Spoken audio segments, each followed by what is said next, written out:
Pagi itu, aroma nasi goreng mentega memenuhi ruang makan mewah yang terasa dingin tanpa kehangatan. Kirana tak pernah menyangka, 2 tahun kesabarannya sebagai menantu akan diuji dengan cara paling kejam. Difitnah, dijebak, dituduh mencuri uang yayasan senilai 200 juta rupiah. Semua dirancang rapi oleh ibu mertuanya sendiri, tepat di depan calon investor penting suaminya. Tapi yang tidak pernah disadari Bu Ratna adalah satu hal. Menantu yang selama ini ia anggap lemah dan tidak selevel, ternyata sedang menyusun langkah catur paling mematikan. Dan sore itu, akan ada seseorang yang kehilangan segalanya. Assalamualaikum warahmatullahi wabarakatuh. Kisah ini terinspirasi berdasarkan kisah nyata. Nama, tempat dan karakter telah diubah demi menjaga privasi semua pihak. Segala bentuk kesamaan dan kejadian sebenarnya hanya kebetulan semata. Tonton sampai selesai karena sangat menguras emosi. Jangan lupa juga tekan tombol like dan subscribe. Baiklah, begini ceritanya.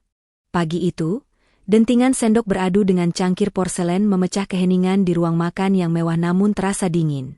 Kirana, dengan gerakan anggun yang terbiasa, meletakkan secangkir teh hangat di depan suaminya, Aditya, yang sedang sibuk merapikan dasinya. Aroma nasi goreng mentega yang gurih menguar dari dapur. Namun bagi Kirana, pagi ini terasa sama hambarnya dengan pagi-pagi sebelumnya. Gula batukan, Mas? Tanya Kirana lembut, memastikan teh suaminya sudah pas. Aditya menoleh, tersenyum hangat, lalu mengusap punggung tangan istrinya. Iya sayang, pas banget. Terima kasih. Wangi nasi gorengnya bikin perut Mas langsung keroncongan. Belum sempat Kirana membalas senyuman itu, suara deheman keras dan disengaja terdengar dari arah tangga. Bu Ratna, ibu mertuanya, turun dengan daster sutra mewahnya. Wajahnya yang sudah dipoles riasan tipis pagi itu tampak kaku, dan matanya langsung memindai meja makan dengan tatapan tidak puas. Teh lagi. Gerutu Bu Ratna sambil menarik kursi makannya dengan kasar, sengaja menciptakan suara decitan memekakan telinga. Perut Aditya itu sensitif kalau pagi-pagi cuma dikasih teh sama nasi goreng berminyak. Kamu itu sudah 2 tahun nikah sama anak saya. Masa belum hafal juga kebiasaan orang kaya? Orang di rumah ini tuh sarapannya roti gandum, buah, susu almond, bukan makanan kampung begini. Kirana menahan napas sejenak, menekan dadanya yang tiba-tiba terasa sesak. Sindiran seperti ini adalah makanan sehari-harinya. Maaf, Bu. Tadi Mas Adit yang minta dibuatkan nasi goreng karena semalam tidak sempat makan malam. Jawab Kirana setenang mungkin. Aditya buru-buru menengahi, mulutnya sudah penuh dengan suapan pertama. Iya, Bu. Enak kok ini. Adit yang minta. Ibu mau Adit ambilkan? Bu Ratna mendengus sinis, melipat tangannya di dada. Tidak usah, ibu bisa ambil sendiri. Lagian istri kamu itu memang bisanya cuma urusan dapur. Kalau diajak ngobrol bisnis sama teman-teman ibu juga plonga-plongo. Makanya ibu bilang dari dulu cari istri itu yang selevel. Yang bibit bebet bobotnya jelas, bukan yang modal tampang polos doang. Kata-kata itu meluncur tajam, menusuk tepat di ulu hati Kirana. Ia hanya bisa menunduk, meremas celemek yang melingkar di pinggangnya. Aditya menghentikan kunyahannya, menatap ibunya dengan helaan napas berat. Bu, tolonglah masih pagi. Jangan mulai lagi, ucap Aditya dengan nada lelah. Kirana ini istri Adit. Ibu tolong hargai dia. Ibu cuma ngomong fakta, Dit. Bu Ratna menaikkan nada suaranya, matanya melotot ke arah Kirana. Kamu itu direktur muda. Masa depan perusahaan ada di tangan kamu. Kamu butuh pendamping yang bisa angkat derajat kamu, bukan yang malah bikin ibu malu kalau bawa dia ke arisan. Kirana menarik napas panjang. Ia tahu membalas perkataan mertuanya hanya akan membuat Aditya semakin pusing sebelum berangkat kerja. Tidak apa-apa, Mas. Dimakan lagi nasi gorengnya. Keburu dingin. Aku mau ke belakang dulu, mencuci piring kotor. Kirana melangkah pergi menuju dapur, meninggalkan ruang makan yang kini terasa panas. Dari balik tembok dapur, ia masih bisa mendengar sayup-sayup omelan Bu Ratna yang menceramahi Aditya tentang bagaimana seharusnya seorang istri bersikap. Kirana menyalakan keran air kencang-kencang, membiarkan suara gemercik air menenggelamkan rasa sakit hatinya. Menjelang siang, suasana rumah sedikit berubah. Aditya yang biasanya baru pulang malam tiba-tiba menelepon ke rumah dengan nada bicara yang sangat terburu-buru dan penuh semangat. Telepon itu diangkat oleh Bu Ratna, dan hanya dalam hitungan menit seluruh rumah dibuat heboh. "Bei Inah, Kirana, cepat ke ruang tengah sekarang," teriak Bu Ratna dari lantai bawah, suaranya menggema ke seluruh penjuru rumah. Kirana yang sedang melipat pakaian di lantai atas bergegas turun. Ia melihat mertuanya sedang mondar-mandir dengan wajah berbinar-binar, tangan kirinya memegang ponsel erat-erat. Bei Inah, asisten rumah tangga mereka yang sudah separuh baya, berdiri di sudut ruangan dengan wajah bingung. "Ada apa, Bu? Kok kelihatannya panik begitu?" tanya Kirana. "Hati-hati." Bu Ratna menatap Kirana dari atas sampai bawah dengan tatapan meremehkan. "Bukan panik, tapi sibuk. Kamu tahu siapa yang mau datang sore ini? Nyonya Mirna. Bu Mirna, pemilik perusahaan properti terbesar di kota ini. Dia itu calon investor utama untuk proyek barunya Aditya. Kalau sampai Bu Mirna setuju suntik dana, perusahaan Aditya bakal melesat jauh." Mata Bu Ratna memancarkan ambisi yang menyala-nyala. Ini kesempatan emas. Bu Mirna itu orangnya sangat perfeksionis, sangat menilai detail, dan paling anti sama hal-hal yang kampungan. Makanya sore ini rumah ini harus kinclong. "Bei Inah, kamu bersihkan ulang ruang tamu, semprot pewangi ruangan yang mahal. Jangan pakai semprotan murahan itu." Bei Inah mengangguk cepat dan langsung berlari ke arah gudang alat kebersihan. Bu Ratna kemudian beralih menatap Kirana. Tatapannya kini berubah menjadi sangat dingin dan penuh peringatan. "Dan kamu dengar baik-baik. Sore ini kamu tidak usah ikut duduk di ruang tamu. Kamu cukup siapkan teh chamomile kesukaan Bu Mirna sama camilan-camilan ringan dari toko kue langganan Ibu. Ingat, sajikan pakai cangkir kristal yang ada di lemari kaca pajangan. Setelah menyajikan, kamu langsung masuk kamar. Tidak usah ikut nimbrung." Pukul 3 sore, Bu Ratna keluar dari kamarnya sambil membawa sebuah tas kulit berukuran sedang. Ia berjalan menuju meja makan tempat Kirana sedang menata kue-kue kecil di atas piring susun. Tanpa basa-basi, Bu Ratna meletakkan tas di atas meja lalu membuka resletingnya. Dari dalam tas itu, ia mengeluarkan sebuah amplop coklat tebal yang sangat padat. Saking tebalnya, tepian amplop itu tampak sedikit robek karena tidak muat menahan isinya. Bu Ratna sengaja membalikkan amplop itu, membiarkan beberapa tumpukan uang pecahan Rp100.000 mengintip keluar.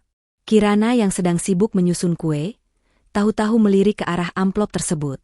"Lihat ini," kata Bu Ratna dengan nada pamer, sengaja menarik perhatian Kirana. "Ini uang tunai Rp200 juta. Uang sumbangan dari teman-teman arisan Ibu untuk pembangunan yayasan yatim piatu." Kirana hanya mengangguk sopan. "Alhamdulillah, Bu. Pasti sangat bermanfaat untuk yayasannya." "Tentu saja." Bu Ratna menepuk-nepuk amplop itu dengan bangga. Orang-orang percaya sama Ibu karena reputasi Ibu bagus. Mereka tahu Ibu orang jujur. Tidak kayak orang-orang rendahan yang lihat uang sedikit langsung gelap mata. Sindiran itu sangat jelas sasarannya. Kirana memilih diam, pura-pura fokus pada kue di depannya. "Uang sebesar ini tidak bisa sembarangan ditaruh," lanjut Bu Ratna dengan suara yang sengaja dikeraskan. "Ibu mau simpan ini di brankas kamar Ibu sekarang juga. Kamu jangan pernah coba-coba masuk ke kamar Ibu. Mengerti? Kalau sampai uang ini hilang sepeser pun Ibu tahu siapa yang pertama kali harus dicurigai." "Saya tidak pernah berani masuk ke kamar Ibu kalau tidak dipanggil," jawab Kirana pelan, berusaha menjaga nada suaranya tetap hormat meski hatinya mendidih. Bu Ratna tersenyum miring. "Baguslah kalau kamu sadar diri. Orang miskin itu godaannya berat kalau lihat uang nganggur. Makanya Ibu kasih peringatan dari awal." Setelah puas menjatuhkan mental menantunya, Bu Ratna mengambil amplop tebal itu, memasukkannya kembali ke dalam tas dan berjalan angkuh kembali ke kamarnya di lantai atas. Suara pintu kamarnya ditutup dengan keras, sengaja menunjukkan dominasinya. Kirana menghela napas panjang. Namun, ia tidak tahu bahwa saat pintu kamar Bu Ratna tertutup, wanita parubaya itu sama sekali tidak berjalan menuju brankas. Sebaliknya, Bu Ratna berjalan mengendap-endap menuju pintu yang menghubungkan kamarnya dengan balkon belakang. Sebuah jalur yang bisa membawanya langsung ke arah kamar Aditya dan Kirana, tanpa harus melewati tangga utama. Di tangannya, amplop coklat tebal berisi uang 200 juta rupiah itu digenggam erat. Senyum licik dan penuh kebencian tersungging di bibir merahnya. Hari ini tamat riwayatmu, Kirana, batin Bu Ratna kejam. Ibu akan pastikan Aditya menendangmu keluar dari rumah ini dengan status sebagai pencuri hina. Pukul 4 sore, sinar matahari mulai condong ke barat, menembus celah jendela kamar Kirana. Semua persiapan di dapur sudah selesai. Bei Inah sedang mengepel teras depan, sementara Bu Ratna masih sibuk berdandan di kamarnya. Kirana akhirnya memiliki waktu luang. Ia masuk ke kamarnya, berniat berganti pakaian yang lebih pantas sesuai perintah mertuanya. Sambil mencari baju di lemari, mata Kirana tertuju pada tumpukan kemeja kerja Aditya di rak bawah. Ada yang aneh. Susunan kemeja itu terlihat miring dan tidak rapi. Padahal tadi pagi ia sendiri yang menyetrika dan menyusunnya dengan sangat presisi. Mas Adit pulang mengambil bajukah tadi? Gumam Kirana pada dirinya sendiri. Tapi suaminya belum pulang. Didorong rasa penasaran, Kirana berjongkok dan mengangkat tumpukan kemeja tersebut. Matanya seketika membelalak, napasnya tertahan di tenggorokan. Jantungnya berdebar kencang, seolah-olah baru saja melihat seekor ular berbisa melingkar di dalam lemarinya. Di bawah tumpukan kemeja suaminya tergeletak sebuah amplop coklat tebal, sangat tebal. Dan dari ujungnya yang sobek terlihat jelas lembaran uang Rp100. 000-an yang diikat karet gelang. Itu amplop uang yayasan milik mertuanya. Kirana mundur selangkah, menutupi mulutnya dengan kedua tangan. Otaknya berputar sangat cepat. Bagaimana bisa uang ini ada di sini? Siapa yang membawanya? Pikirannya langsung melayang pada kejadian 1 jam yang lalu saat Bu Ratna dengan sengaja memamerkan uang itu di meja makan. Saat Bu Ratna mengancamnya dan menuduhnya sebagai orang miskin yang mudah gelap mata. Bagaikan puzzle yang tersusun cepat di kepalanya, Kirana langsung menyadari skenario mengerikan yang sedang dimainkan. Ini jebakan, batinnya berteriak ngeri. Ibu sengaja menaruh uang ini di lemariku. Ia menganalisis situasinya. Uang ditaruh di bawah baju Aditya, bukan bajunya. Kenapa? Tentu saja agar terlihat sangat meyakinkan. Jika Bu Ratna menggeledah kamarnya nanti, seolah-olah Kirana menyembunyikan uang itu secara terburu-buru dan panik, menyelipkannya di tumpukan baju suami agar tidak mudah dicurigai atau, lebih parah, Bu Ratna ingin Aditya sendiri yang menemukan uang itu saat mengambil baju agar Aditya merasa dikhianati oleh istrinya sendiri. Tubuh Kirana mulai gemetar. Ini bukan sekadar sindiran. Ini adalah fitnah yang bisa menghancurkan hidupnya. Kalau uang ini ditemukan di sini, di kamarnya, tidak ada satupun orang yang akan percaya padanya. Aditya, betapapun ia mencintai Kirana, akan goyah melihat bukti fisik uang 200 juta rupiah di lemarinya. Apalagi jika ada saksi tamu penting seperti Bu Mirna. Statusnya sebagai menantu dari keluarga biasa-biasa saja akan langsung menjadi vonis bersalah di mata mereka. Ia akan diusir, diceraikan secara tidak hormat, dan bahkan bisa dipenjara. Rasa takut perlahan merayapi tengkuknya. Keringat dingin sebesar biji jagung mulai mengucur di pelipisnya. Insting pertamanya adalah berlari ke kamar Bu Ratna, melempar uang ini ke wajah mertuanya, dan berteriak marah, tapi tangannya terhenti di udara. Jangan bodoh, Kirana, suara rasional di kepalanya memperingatkan. Kalau kamu konfrontasi sekarang, ibu pasti akan berteriak histeris, menuduhmu ketahuan mencuri dan mencoba mengembalikan uangnya karena takut. Dia akan memutarbalikkan fakta. Lalu apa yang harus ia lakukan? Membuangnya ke tempat sampah? Membawanya keluar rumah? Waktunya terlalu mepet. Bu Mirna dan Aditya bisa datang kapan saja. Jika ia ketahuan membawa amplop mencurigakan keluar kamar, itu sama saja dengan bunuh diri. Kirana menatap amplop coklat itu. Di tengah kepanikannya yang memuncak, sebuah keheningan aneh tiba-tiba menyelimuti pikirannya. Gemetar di tangannya perlahan berhenti.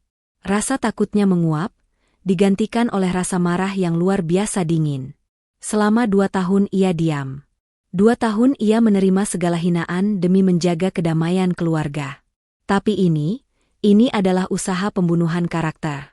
Mertuanya telah melewati batas. Jika Bu Ratna ingin bermain kotor, maka Kirana akan menunjukkan padanya bagaimana cara memenangkan permainan ini tanpa harus mengotori tangannya. Kirana menarik napas dalam-dalam, menghembuskannya perlahan. Kepanikannya sudah hilang sepenuhnya. Wajahnya kini kembali datar, sedatar permukaan danau yang tenang, namun menyembunyikan kedalaman yang menakutkan. Ia berjongkok, mengulurkan tangannya, dan mengambil amplop coklat tebal itu dari dasar lemari. Uang 200 juta rupiah itu terasa berat di tangannya. Begitu beratnya sebuah fitnah yang dirancang untuk menghancurkan hidupnya. "Ibu mau main-main sama saya?" bisik Kirana. Suaranya terdengar dingin di kamar yang sepi itu. Sudut bibirnya tertarik sedikit, membentuk senyum tipis yang tak pernah ia tunjukkan pada siapapun di rumah ini. "Mari kita lihat siapa yang akan menangis hari ini." Kirana melihat sekeliling kamarnya. Ia tidak bisa menyembunyikan uang ini di tempat lain di dalam kamar, karena ia yakin betul mertuanya pasti akan meminta penggeledahan menyeluruh nanti. Ia juga tidak bisa menyembunyikannya di dapur atau ruang tengah. Risikonya terlalu besar ditemukan oleh Bei Inah. Matanya lalu tertuju pada celemek masaknya yang tadi ia gantung di balik pintu kamar.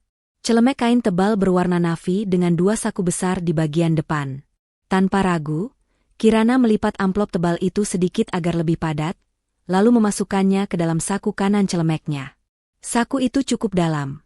Amplopnya tertelan sempurna, tidak menyisakan tonjolan yang terlalu mencolok asalkan ia banyak bergerak dan tidak berdiri kaku. Ia kemudian mengganti bajunya dengan blus rapi berlengan panjang dan celana bahan yang sopan. Ia menyisir rambutnya, merias wajahnya tipis-tipis agar terlihat segar, lalu kembali memakai celemek navy tersebut. Sempurna. Ia terlihat seperti seorang nyonya rumah muda yang sedang sibuk mempersiapkan jamuan untuk tamu penting.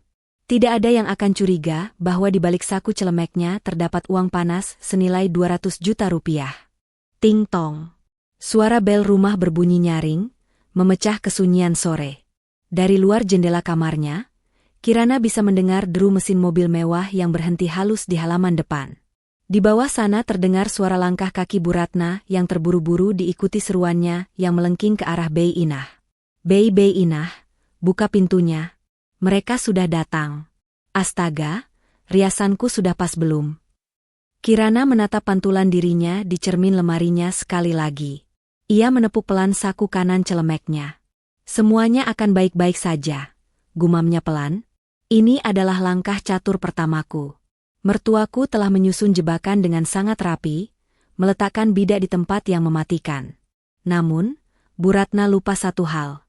Dalam permainan catur, bidak yang paling berbahaya bukanlah raja atau ratu, melainkan bidak yang diremehkan namun berhasil maju diam-diam hingga ke ujung papan." Dengan langkah tenang dan kepala tegak, Kirana membuka pintu kamarnya dan berjalan turun ke lantai bawah. Ia siap menyambut sang tamu kehormatan. Ia siap menyambut perang yang telah dimulai oleh mertuanya sendiri. Pintu utama yang terbuat dari kayu jati berukir itu terbuka lebar. Bei Inah menunduk hormat sambil menahan napas. Di ambang pintu berdirilah sosok yang sejak pagi membuat seisi rumah ini kalang kabut, Bu Mirna. Aura wanita parubaya itu langsung mendominasi ruangan. Ia mengenakan gaun sutra batik tulis bernuansa coklat keemasan yang membalut tubuhnya dengan sangat elegan. Rambutnya disanggul modern, rapi tanpa sehelai pun yang berantakan. Perhiasan berlian melingkar di leher dan pergelangan tangannya, memantulkan cahaya lampu gantung ruang tamu.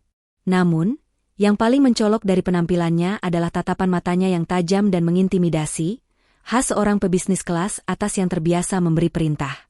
Di belakangnya, seorang sopir berseragam rapi berdiri membawa beberapa bingkisan kecil sebelum akhirnya membungkuk pamit dan kembali ke mobil. "Selamat sore, Ibu Mirna."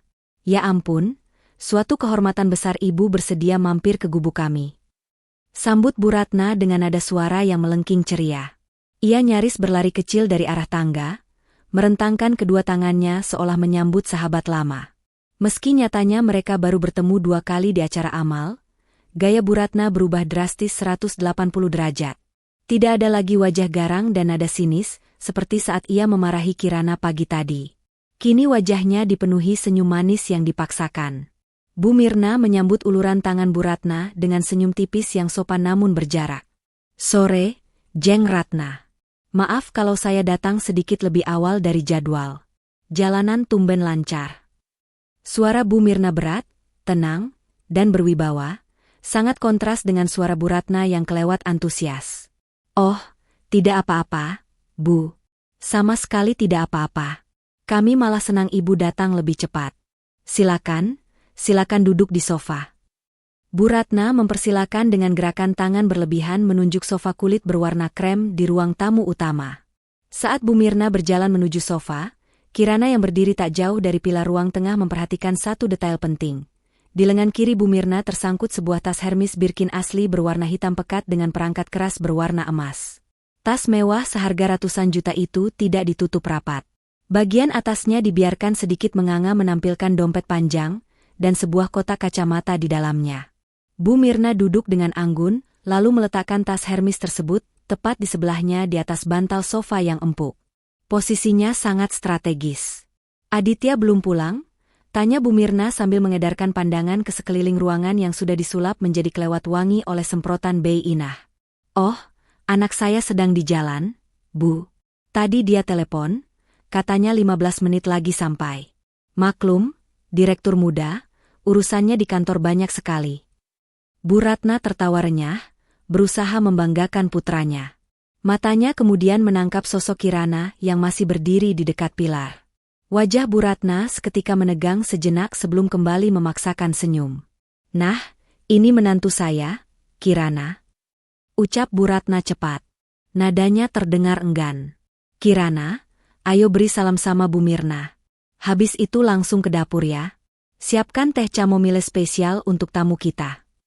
Kirana melangkah maju dengan tenang. Ia menundukkan kepalanya sedikit, memberikan senyum yang tulus dan sopan. Selamat sore, Ibu Mirna. Selamat datang di rumah kami. Bu Mirna menatap Kirana dari ujung kepala hingga ujung kaki. Tatapannya bukan tatapan merendahkan seperti mertuanya, melainkan tatapan menilai. Ia melihat blus rapi yang dikenakan Kirana, riasan wajahnya yang natural, dan terutama sikapnya yang tenang. Sore, Kirana. Terima kasih sambutannya. Saya permisi ke belakang dulu untuk menyiapkan minuman dan camilan, Bu, ucap Kirana lembut. Tanpa menunggu balasan sinis dari mertuanya, ia membalikkan badan dan berjalan menuju dapur. Tangan kanannya masuk ke dalam saku celemek nafinya, merasakan tekstur kasar dari amplop coklat tebal yang tersembunyi di sana. Jantungnya mulai berdetak lebih cepat, namun langkahnya tetap stabil. Permainan baru saja dimulai. Di dapur, Kirana bekerja dengan efisien. Ia mengeluarkan cangkir kristal pesanan mertuanya dari lemari kaca. Tangannya sangat berhati-hati saat menuangkan air panas ke dalam teko berisi bunga chamomile kering. Wangi lembut yang menenangkan langsung memenuhi udara dapur, berbanding terbalik dengan badai yang sedang berkecamuk di dalam dadanya. Dari ruang tamu terdengar sayup-sayup obrolan. Lebih tepatnya suara Bu Ratna yang terus mendominasi percakapan, menceritakan betapa hebatnya proyek Aditya dan betapa beruntungnya Bu Mirna jika ikut berinvestasi. Bu Mirna hanya menanggapi dengan deheman singkat atau jawaban 1-2 kata. Terlihat jelas wanita kelas atas itu mulai bosan dengan basa-basi murahan Bu Ratna. Tiba-tiba suara langkah kaki terburu-buru terdengar mendekat ke arah dapur. Bu Ratna muncul dari balik tembok. Wajahnya yang tadi tersenyum manis di depan tamu kini berubah bengis saat menatap Kirana. Lama sekali kamu bikin teh saja, desis Bu Ratna setengah berbisik, matanya melotot tajam. Ingat ya, jangan bikin malu. Antar tehnya, taruh di meja, lalu cepat menyingkir. Ibu mau ke kamar mandi sebentar, mau merapikan lipstik? Sekaligus, Bu Ratna sengaja menggantung kalimatnya. Ia menatap lekat-lekat mata Kirana, mencari jejak kepanikan di sana. Sekaligus ibu mau mengecek brankas ibu di kamar, mau memastikan sumbangan yayasan yang tadi siang itu aman. Perasaan ibu kok tiba-tiba nggak enak ya? Seperti ada maling di rumah ini. Senyum sinis tersungging di bibir Bu Ratna. Ia sedang memberikan kode. Ia sedang menikmati panggung sandiwaranya sendiri, menantikan momen di mana ia akan keluar dari kamar dan berteriak histeris bahwa uangnya hilang. Namun, Kirana tidak memberikan reaksi yang diharapkan. Wajah Kirana tetap datar. Bahkan ia dengan tenang menata toples kecil berisi gula batu di atas nampan. Tehnya sudah siap, Bu. Saya antar ke depan sekarang. Melihat menantunya yang tampak tak bernyawa dan tidak mempan digertak, Bu Ratna mendecak sebal. Bagus, awas kalau berbuat salah. Ancamnya pelan sebelum berbalik pergi menuju lorong yang mengarah ke kamar mandi tamu yang tembus ke tangga belakang menuju kamarnya. Inilah saatnya. Bu Ratna baru saja memberikanku jalan yang sangat lapang. Mertuaku itu pergi menjauh untuk menyiapkan drama kehilangannya, meninggalkan Kirana sendirian untuk menghadapi Bu Mirna di ruang tamu. Kesempatan emas ini tidak akan datang 2 kali. Kirana mengangkat nampan perak berisi teko kristal, 2 cangkir, dan piring susun berisi kue. Ia berjalan keluar dari dapur, menyusuri ruang tengah, dan perlahan mendekati ruang tamu. Otaknya berhitung dengan cepat. Jarak dari meja ke sofa, posisi tas Hermes, arah pandangan Bu Mirna, semuanya harus dikalkulasi dalam hitungan detik. Silakan teh chamomilenya, Bu Mirna, sapa Kirana lembut saat ia sampai di dekat meja tamu. Bu Mirna yang sedang melihat-lihat lukisan di dinding menoleh. Wajahnya yang tadi tampak tegang menahan bosan, kini sedikit mengendur melihat kedatangan Kirana. Terima kasih, Kirana. Wanginya enak sekali. Sama-sama, Bu. Ini kebetulan bunga chamomile yang dikeringkan sendiri, bukan dari kantong teh celup, jadi aromanya memang lebih kuat dan menenangkan. Jelas Kirana santai sambil mulai menuangkan teh ke dalam cangkir kristal. Bu Mirna menaikkan sebelah alisnya tampak tertarik. Oh, kamu mengeringkannya sendiri? Jarang sekali ada anak muda zaman sekarang yang telaten mengurus hal-hal seperti ini. Jeng Ratna beruntung punya menantu serajin kamu. Kirana hanya tersenyum simpul, merendah. Hanya hobi kecil untuk mengisi waktu, Bu. Ia meletakkan cangkir teh yang sudah mengepulkan asap tipis itu tepat di depan Bu Mirna. Posisi Kirana saat ini berdiri di sisi meja, berjarak tak sampai setengah meter dari tas Hermes yang menganga di atas sofa. Matanya dengan cepat melirik ke dalam tas itu, cukup luas. Amplop itu akan masuk dengan mulus tanpa menyangkut. Sekarang ia hanya butuh 1 distraksi. 1 detik saja di mana Bu Mirna memalingkan wajahnya. Seolah semesta merestui perlawanan Kirana. Suara getaran keras terdengar dari atas meja. Ponsel Bu Mirna yang diletakkan di dekat vas bunga menyala menampilkan nama asisten Pak Direktur di layarnya. Bu Mirna menghela napas panjang tampak sedikit terganggu dengan panggilan itu. Maaf ya Kirana. Urusan kantor selalu mengikuti kemanapun saya pergi. Silakan, Bu. Tidak apa-apa. Jawab Kirana mundur selangkah memberi ruang. Bu Mirna meraih ponselnya lalu menggeser layar untuk menjawab panggilan. Karena suara di seberang sana mungkin kurang jelas, Bu Mirna tanpa sadar memalingkan wajahnya ke arah jendela besar di sisi kanan, menjauh dari meja dan menjauh dari tasnya, sambil menutup sebelah telinganya dengan jari. Halo. Ya, bagaimana laporan keuangannya? Saya kan sudah bilang direvisi sebelum jam 3. Nada suara Bu Mirna berubah tegas, sepenuhnya fokus pada percakapan teleponnya. Sekarang insting Kirana mengambil alih. Tubuhnya bergerak lebih cepat dari pikirannya, namun dengan kehalusan seorang ilusionis.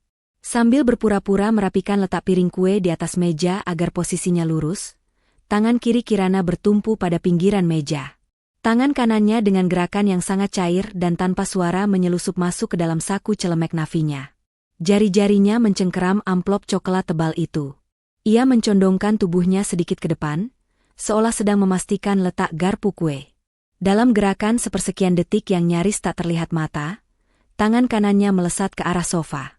Ia memosisikan tangannya tepat di atas bukaan tas Hermes hitam itu, lalu melepaskan cengkeramannya. Sret blok.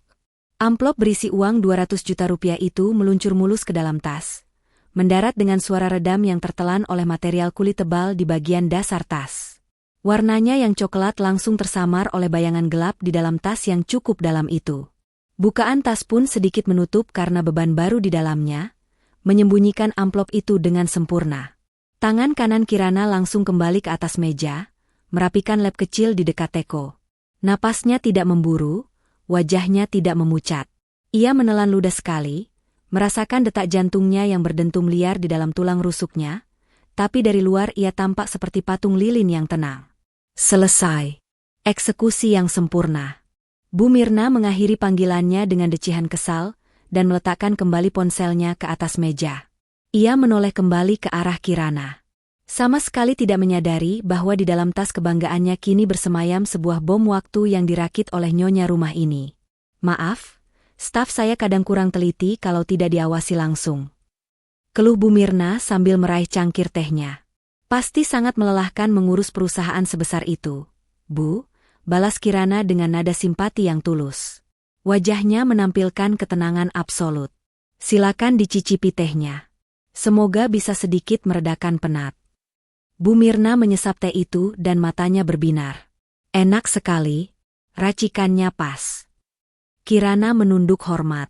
Terima kasih, Bu. Kalau begitu saya permisi ke belakang dulu untuk melihat masakan. Kebetulan Mas Adit sebentar lagi sampai. Ya, silakan.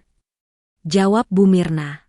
Kini dengan nada yang jauh lebih hangat daripada saat pertama kali datang. Kirana berbalik dan melangkah perlahan menuju dapur. Begitu melewati batas tembok pemisah ruang tengah, lutut Kirana mendadak lemas. Ia bersandar pada dinding dingin, memejamkan matanya rapat-rapat, dan membiarkan udara memenuhi paru-parunya. Ia berhasil. Uang jebakan itu sudah berpindah tangan. Sekarang ia tinggal menunggu mertuanya meledakkan panggung sandiwara yang telah dibangunnya sendiri. 2 menit berlalu, Kirana sedang mencuci tangannya di wastafel dapur ketika keheningan rumah itu tiba-tiba dirobek oleh suara jeritan yang sangat memekakan telinga. Tidak. Ya Tuhan, uangku, uang yayasan hilang. Jeritan itu datang dari arah tangga lantai 2. Suaranya serak, melengking, dan dipenuhi oleh kepanikan yang sengaja dibuat-buat agar terdengar sedramatis mungkin. Itu suara Bu Ratna. Kirana segera mematikan keran air. Sudut bibirnya berkedut menahan senyum dingin. Saatnya pertunjukan dimulai. Batinnya, ia mengambil lem tangan, mengeringkan jarinya, lalu berlari kecil menuju ruang depan dengan wajah yang disetel panik. Di ruang tamu, Bu Mirna nyaris tersedak tehnya sendiri. Ia meletakkan cangkirnya dengan kasar hingga berbunyi klanting, nyaring di atas piring kecil. Wanita elegan itu berdiri dari sofa, wajahnya menunjukkan perpaduan antara terkejut dan sangat terganggu. Dari arah tangga, Bu Ratna berlari turun dengan langkah gontai yang sangat teatrikal. Rambutnya sengaja sedikit diacak. Tangannya memegangi kepalanya seolah dunia baru saja runtuh menimpanya. Air mata palsu menggenang di pelupuk matanya.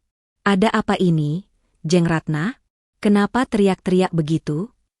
Tanya Bu Mirna tegas. Baginya, keributan semacam ini sangatlah tidak berkelas. Bu Ratna menjatuhkan dirinya ke sofa tunggal, tepat di seberang Bu Mirna. Ia menangis terseduh-seduh, menutupi wajahnya dengan kedua tangan. Uang saya, Bu Mirna. Uang titipan dari arisan untuk bangun panti asuhan yatim piatu 200 juta tunai hilang dari brankas kamar saya. Bei Inah yang sedang menyetrika di ruang belakang ikut berlari tergopoh-gopoh menghampiri ruang tengah. Astagfirullah. Nyonya hilang? Bagaimana maksudnya? Hilang. Bei, hilang. Bu Ratna meraung. Ia kemudian mendongak. Matanya yang basah menyapu seluruh ruangan sebelum akhirnya berhenti dengan tajam pada sosok Kirana yang berdiri di ambang ruang tengah. Telunjuk Bu Ratna langsung terangkat menuding tepat ke wajah menantunya. Pasti ada yang masuk ke kamarku dan satu-satunya orang yang ada di rumah ini seharian selain aku dan Bei Inah adalah kamu. Kirana? Tuduh Bu Ratna dengan suara menggelegar. Kirana melangkah maju memasang ekspresi bingung dan terkejut yang sangat meyakinkan. Astaga, Bu, Ibu bicara apa? Saya dari tadi pagi sibuk di dapur dan membersihkan lantai bawah. Saya sama sekali tidak naik ke atas, apalagi masuk ke kamar Ibu. Bei Inah saksinya. Bei Inah mengangguk ragu-ragu. Iya, Nyonya. Non Kirana dari tadi bantu saya di dapur siapkan makanan buat Ibu Mirna. Halah, jangan lindungi dia, Bei Inah. Potong Bu Ratna bengis. Ia bangkit dari duduknya, berjalan mendekati Kirana dengan tatapan mengancam. Tadi siang Ibu sengaja kasih lihat uang itu ke kamu di meja makan, kan? Ibu lihat matamu berbinar-binar lihat uang sebanyak itu. Kamu pasti diam-diam naik atas waktu Ibu mandi, membobol brankas Ibu pakai kunci cadangan, lalu menyembunyikannya. Bu Mirna yang menyaksikan adegan murahan ini memijat pelipisnya. Situasi ini sangat memalukan. Jeng Ratna, tolong tenang dulu. Jangan langsung menuduh tanpa bukti. Ini masalah serius. Nominalnya tidak kecil. Apa tidak sebaiknya lapor polisi saja biar jelas? Usul Bu Mirna dengan nada dingin. Mendengar kata polisi, wajah Bu Ratna sempat pias sesaat. Lapor polisi adalah hal terakhir yang ia inginkan. Polisi akan melakukan olah TKP, memeriksa sidik jari, dan itu akan membongkar fakta bahwa tidak pernah ada pembobolan brankas. Uang itu murni ia keluarkan sendiri. Tidak usah polisi dulu, Bu Mirna. Ini masalah internal keluarga. Sanggah Bu Ratna cepat. Suaranya sedikit gemetar. Namun ia segera menguasai diri. Ia kembali memasang wajah garang menatap Kirana. Kita selesaikan di sini. Aku kenal betul tabiat orang miskin. Kalau lihat uang nganggur, tangannya pasti gatal. Buktinya pasti ada di kamar perempuan ini. Ibu sungguh keterlaluan menuduh saya seperti itu. Balas Kirana dengan suara bergetar yang sengaja dibuat parau seolah menahan tangis karena difitnah. Ia harus memainkan perannya sebagai korban yang teraniaya dengan sempurna. Kalau ibu tidak percaya, silakan periksa seluruh sudut rumah ini. Periksa kamar saya. Mata Bu Ratna berkilat penuh kemenangan mendengarnya. Umpannya termakan. Kirana sendiri yang menantangnya untuk memeriksa kamar. Rencananya berjalan sangat mulus. Oke, kalau itu maumu, kita geledah kamarmu sekarang juga. Seru Bu Ratna penuh semangat. Nyaris melupakan sandiwara kesedihannya. Tepat pada detik Bu Ratna mengucapkan kalimat itu, deru mesin mobil yang familiar terdengar memasuki garasi. Pintu depan terbuka tergesa-gesa. Aditya melangkah masuk dengan setelan jas kerjanya. Wajahnya tampak lelah, namun berusaha tersenyum untuk menyambut tamu pentingnya. Namun, senyumnya langsung luntur melihat pemandangan di ruang tamu. Ibunya berdiri dengan wajah merah padam, Bei Inah tampak ketakutan, Kirana berdiri dengan mata berkaca-kaca, dan Bu Mirna, calon investor terpentingnya, duduk dengan wajah kaku dan tidak nyaman. Ada apa ini? Kenapa ribut-ribut? Tanya Aditya bingung melangkah mendekat. Bu Mirna, selamat sore. Maaf saya terlambat. Ada kecelakaan di jalan tol tadi. Tapi ini ada masalah apa? Bu Ratna langsung menghampiri putranya, mencengkeram lengan jas Aditya erat-erat. Air matanya kembali tumpah. Kali ini lebih deras. Adit, untung kamu pulang, Nak. Kamu harus kasih pelajaran sama istrimu ini. Dia sudah berani mencuri uang ibu. Aditya terperanjat hebat. Matanya melebar menatap ibunya, lalu beralih menatap Kirana yang menggelengkan kepala pelan. Mencuri? Uang apa, Bu? Jangan sembarangan bicara. Ini ada tamu. Desis Aditya merasa sangat malu karena keributan domestik ini terjadi di depan Bu Mirna. Uang sumbangan yayasan 200 juta, Dit, hilang dari brankas ibu. Bu Ratna menunjuk-nunjuk wajah Kirana dari balik bahu Aditya. Dan ibu yakin 100% perempuan kampung ini yang mengambilnya. Dia tadi siang lihat ibu bawa uang itu, matanya langsung hijau. Kamu harus sadar, Dit, istrimu itu cuma parasit di rumah ini. Cukup, Bu. Bentak Aditya. Suaranya menggema memantul di dinding ruang tamu. Kesabarannya akhirnya habis.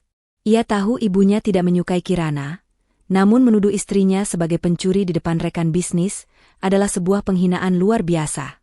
Kirana tidak mungkin melakukan itu. Dia istriku.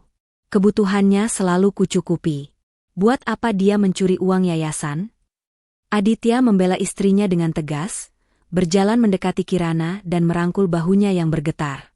Kirana menundukkan kepala, menyembunyikan senyum tipis di balik rambutnya. Pembelaan Aditya adalah bonus yang sangat manis. Bu Ratna mendengus sinis, berkacak pinggang menantang putranya. Kamu itu sudah dibutakan oleh pelet perempuan ini, Adit. Orang kalau dasarnya rakus, dikasih berapapun enggak akan pernah puas. Kalau kamu memang yakin dia tidak bersalah, buktikan. Berani tidak kamu ikut ibu menggeledah kamarnya sekarang? Tantangan itu dilontarkan dengan suara keras, memastikan Bu Mirna mendengarnya dengan jelas. Bu Ratna sengaja menyudutkan Aditya. Jika Aditya menolak, itu berarti Aditya melindungi pencuri. Jika Aditya setuju, maka Aditya sendirilah yang akan menemukan bukti itu di lemari pakaiannya sendiri. Skenario yang brilian, pikir Bu Ratna. Aditya menoleh menatap Kirana. Tatapannya mencari kepastian. Sayang, aku tidak mengambil sepeser pun uang ibu, Mas. Potong Kirana dengan suara jernih dan tegas menatap lurus ke dalam mata suaminya. Kalau menggeledah kamar adalah satu-satunya cara untuk membersihkan namaku dan membuktikan bahwa ibu salah. Silakan. Ayo kita ke kamar sekarang. Bei Inah tolong ikut sebagai saksi. Baik, kita periksa sekarang. Putus Aditya dengan rahang mengeras. Ia menoleh ke arah Bu Mirna dengan raut wajah sangat menyesal. Bu Mirna, saya mohon maaf yang sebesar-besarnya atas ketidaknyamanan ini. Tolong beri kami waktu 5 menit untuk menyelesaikan kesalahpahaman keluarga ini. Bu Mirna, silakan nikmati tehnya dulu. Bu Mirna hanya menyilangkan kakinya, ekspresinya tidak terbaca. Silakan, Nak Aditya, selesaikan dulu urusan rumah tanggamu. Saya tunggu di sini. Saya juga penasaran siapa yang sebenarnya bermain api di rumah ini. Kata-kata Bu Mirna memiliki makna ganda yang tajam. Namun, Bu Ratna terlalu buta oleh ambisinya untuk menyadari hal itu. Ayo cepat kita lihat siapa yang akan sujud minta ampun sambil menangis sebentar lagi. Seru Bu Ratna penuh semangat melangkah mendahului mereka menuju tangga. Layaknya seorang jenderal yang bersiap memetik kemenangan telak di medan perang. Aditya menggenggam tangan Kirana erat, membimbingnya berjalan mengikuti ibunya. Diikuti Bei Inah yang berjalan tertatih di belakang. Kirana berjalan dalam diam.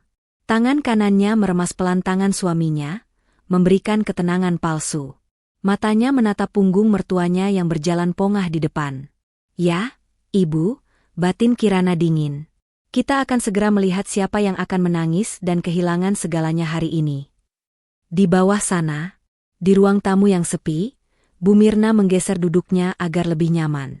Tanpa sengaja, sikunya menyenggol tas Hermes Birkin miliknya.